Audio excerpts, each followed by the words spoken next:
The Battle of the Menin Road Ridge, sometimes called Battle of the Menin Road, was the third British general attack of the Third Battle of Ypres in the First World War. The battle took place from 20 to 25 September 1917, in the Ypres Salient in Flanders on the Western Front. During the pause in Allied general attacks between late August and the 20th of September, the British changed some infantry tactics, by adopting the leapfrog method of advance when waves of infantry stopped once they reached their objective, then consolidated the ground, while other waves passed through the objective to attack the next one, and the earlier waves became the tactical reserve. General adoption of the method was made possible when more artillery was brought into the salient and by increasing the number of aircraft involved in close air support of the attackers, and by specializing the tasks of air defense, contact patrol, counter-attack patrol, artillery observation and ground attack. Optimism increased among German commanders that the Flanders offensive had ended. Drier weather and extensive road repairs made it much easier for the British to move vast amounts of supplies forward from the original front line. Visibility increased except for frequent ground fog around dawn, which helped conceal British infantry during the attack, before clearing to expose German troop movements to British observation and attack. The British infantry succeeded in capturing most of their objectives and then holding them against German counterattacks, inflicting many casualties on the local German defenders and the Iron Grief divisions sent to reinforce them, with massed artillery and small arms fire. German defences on the Galliveld Plateau, which had been retained, quickly recaptured in July and August, were lost, and the British were able to attack again on the 26th of September. Background. Strategic background. The Kerensky offensive by Russia in July had accelerated the disintegration of the Russian army, increasing the prospect of substantial German reinforcements for the Western Front. The French attack at Verdun in August had inflicted a defeat on the German Fifth Army similar in extent to the defeat of the Fourth Army in the Battle of Messines in June, but morale in the French army was still poor. In reports to the War Cabinet on the 21st of August and the 2nd of September, Sir Douglas Haig repeated his view that the British campaign at Ypres was necessary to shield the other armies of the alliance, regardless of the slow geographical progress being made in the unusually wet weather of August.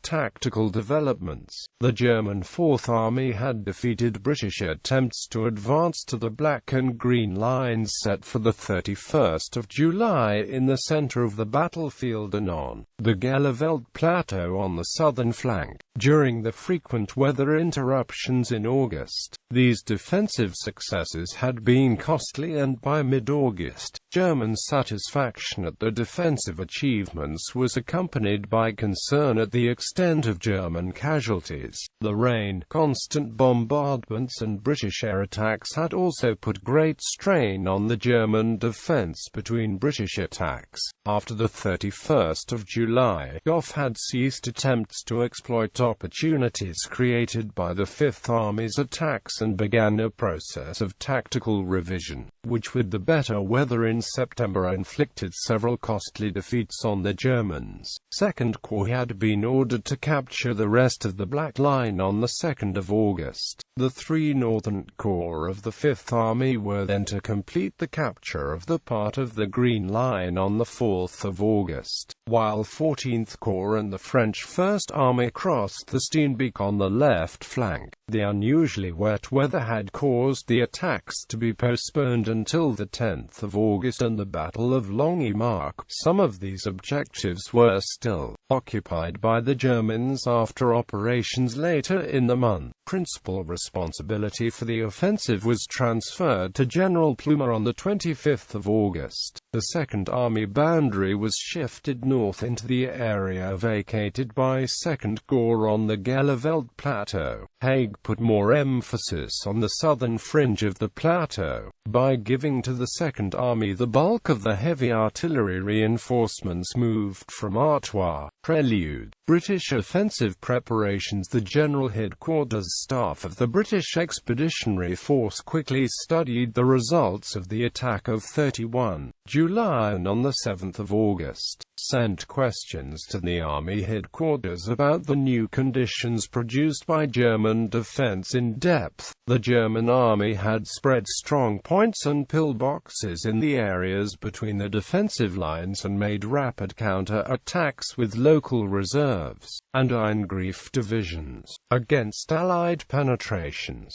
Plumer issued a preliminary order on the 1st of September, which defined the Second Army area of operations as broadside and the area southwards. The plan was based on the use of much more medium and heavy artillery, which had been brought to the Galliveld Plateau from 8th Corps on the right of the Second Army and by removing more guns from the 3rd and 4th Armies in Artois and Picardy. The increased amount of heavy artillery was to be used to destroy German concrete shelters and machine gun nests, which were more numerous in German battle zones than the outpost zones, which had been captured in July and August, and to engage in more counter-battery fire. Few German concrete pillboxes and machine gun nests had been destroyed during earlier preparatory bombardments and attempts at precision bombardment between attacks had also failed. The 112 times heavy and 210 times field guns and howitzers in the Second Army on the 31st of July were increased to 575 times heavy and medium and 720 times field guns and howitzers for the battle, which was equivalent to one artillery piece for every 5 feet of the attack front and more than double the density in the Battle of Pilkem Ridge. Plumer's tactical refinement sought to undermine the German defense by making a shallower penetration and then fighting the principal battle against German counter-attack divisions. By further reorganizing infantry reserves, Plumer ensured that the depth of the attacking divisions roughly corresponded to the depth of local German counter-attack reserves and their Eingriff divisions. More infantry was provided for the later stages of the advance to defeat German counterattacks, by advancing no more than 1,500 yards before consolidating the position. When the Germans counter-attacked, they would encounter a British defense in depth, protected by artillery, and suffer heavy casualties to little effect. Rather than the small and disorganized groups of British infantry that the Germans had driven back to the Black Line on the 19th Corps front on 31 July, minor operations during the lull of early September, both sides made local attempts to improve the positions. On the 1st of September, a determined German attack at Inverness Copse was repulsed. Further north in the 19th Corps area, a battalion of the 61st Division tried to rush Hill 35 but only took a small area, and another attempt on the 3rd of September failed. Next day, the division attacked Tain Farm and was repulsed, as the neighboring 58th Division took Spot Farm. On the 5th of September, the 61st Division tried again at night, took a German outpost on Hill 35 and then lost it to a counterattack. An attack from south of Hill 35 by the 42nd Division with the 125th Brigade and a battalion of the 127th Brigade took place on the 6th of September. For several days, practice barrages were conducted and a daylight reconnaissance by a small party probed to within 25 yards of Beckhouse. During the night, the Germans sent up many flares and rockets, disclosed the barrage barrage line and many undetected posts. The barrage schedule required 4 rounds per gun per minute, but the gunners fired up to 10. The 125th Brigade attacked Iberian, Borry and Beckhouse farms, with 2 battalions forward and 2 in reserve and the attached battalion acting as a carrying party. Beckhouse was captured, but small arms fire from the south slope of Hill 35 stopped the rest of the attack, with many casualties. The Germans retook Beckhouse at 10:45 am, and enfiladed the rest of the attackers, who were withdrawn, except for the battalion on the extreme right. Another German counterattack at 7:30 p.m. by fresh storm troops forced the battalion to retire, except from a small area 150 yards forward, which was abandoned next day. The division had c. 800 casualties. Another night attack by the 61st Division on Hill 35 failed. In the 18th Corps area, a company of the 51st Division made an abortive raid on Pheasant Trench. 2 battalions of the 58th Division conducted raids on the 8th of September, and next day the 24th Division withstood another determined German attack at Inverness Copse. On the 11th of September, a night attack by a battalion of the 42nd Division failed to capture the hut and a covering party for a group of soldiers working in no man's land discovered an Inniskilling Fusilier who had lain out wounded since the 11th of August, subsisting on rations recovered from dead soldiers. On the 13th of September, the Guards Division was pushed back from the far side of the Broambeek and the Wide Endreth Road. Next day a battalion of the 42nd Division edged forward 100 yards and a battalion of the 58th Division attacked Winnipeg. In the evening a German counter-attack took ground towards Springfield. On the 15th of September, a battalion of the 47th Division, under cover of a hurricane bombardment, attacked and captured a strong point near Inverness Copse, fire from which had devastated earlier attacks in the vicinity and took 36 prisoners.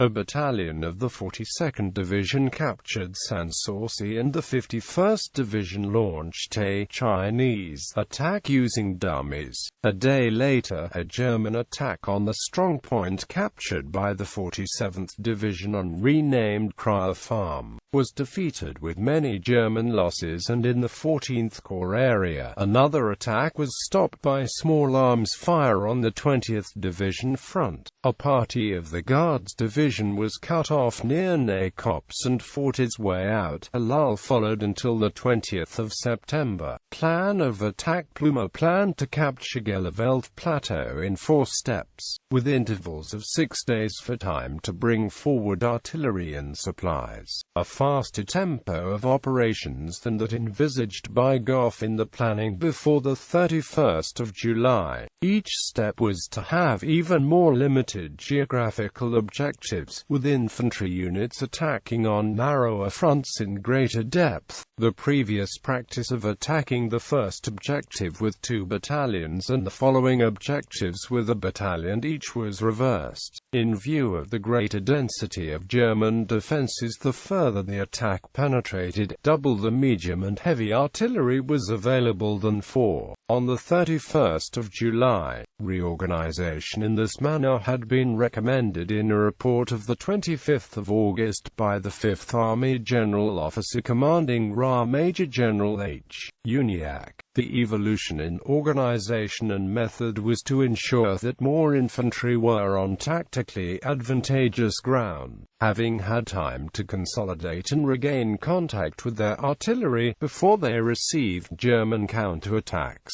The British began a desultory bombardment on the 31st of August and also sought to neutralize the German artillery with gas before the attack, including gas bombardments on the 3 evenings before the assault, aircraft were to be used for systematic air observation of German troop movements to and on the battlefield, to avoid the failures of previous battles, where too few aircraft had been burdened with too many duties and had operated in bad weather. The 3-week pause allowed by Haig originated from Lieutenant Generals T. Morland and W. Birdwood, the ex and 1st Anzac Corps commanders, at a conference of the 27th of August. The attacking corps made the plans within the framework of the Second Army Plan, using general principles on which the artillery plan will be drawn of the 29th of August, which described the multi-layered creeping barrage and the use of Fuse 106 to avoid adding more craters to the ground. The Second Army and both Corps did visibility tests to decide when 0 hour should be set, and the use of wireless and gun-carrying tanks were discussed with Plumer on the 15th of September. 10th Corps issued its first instruction on the 1st of September, giving times and boundaries to its divisions. A pattern for British attacks was established, and Second Army orders and artillery instructions became routine, with an attack map showing stages of attack and timetable for the corps involved. Corps moves and the time of attack were briefly noted. 9 divisions were to attack on a 10,000 yards front. The Second Army had 3 times and the Fifth Army twice the ammunition than for Pilkem Ridge. In late August, destructive fire by super-heavy artillery began and counter-battery fire commenced in early September. In poor visibility, the air plant standardized methods used by battery commanders and artillery observation crews, as informal liaison methods, had been found to be insufficient with the increase in artillery and aircraft. Wireless codes were standardized and better training introduced for air-ground liaison. Attacks were to be made on German billets, railways, aerodromes and infantry counterattacks. The Royal Flying Corps contributed 26 squadrons, including the 2 night bombing squadrons and the Royal Naval Air Service Handley Pages from Coudekerque, beginning the night before the attack. After dawn, aerodromes were periodically to be attacked by small formations of low-flying fighters and by day bombers from high altitude. German defensive preparations.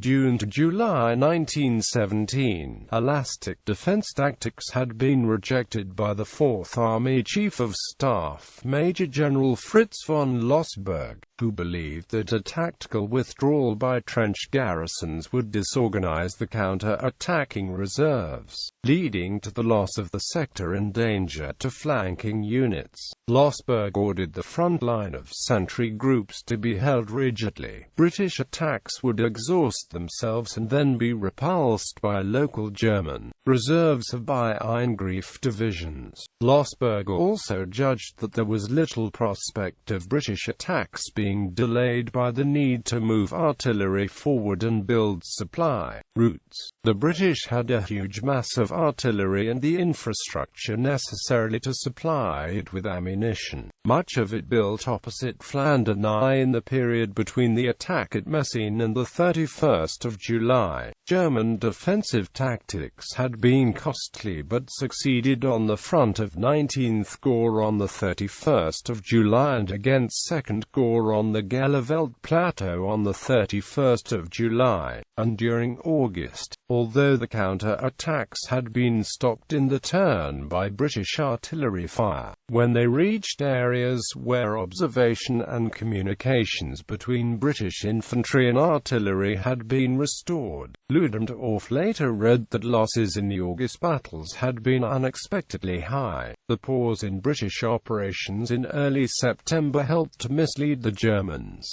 General von Kuhl doubted that the offensive had had ended, but by the 13th of September had changed his mind. Despite urging caution, Kuhl sent 2 divisions, 13 heavy batteries and 12 field batteries of artillery, 3 fighter squadrons and 4 other Air Force units from the 4th Army. In the area about to be attacked, the Army had 6 ground-holding divisions backed by 3 Eingriff divisions and 750 guns.